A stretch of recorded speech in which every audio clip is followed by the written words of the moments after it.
السلام عليكم ورحمة الله وبركاته يا الشعب الكردستان.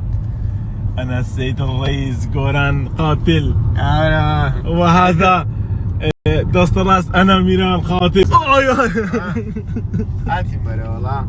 لا تعال شو ودري مكان.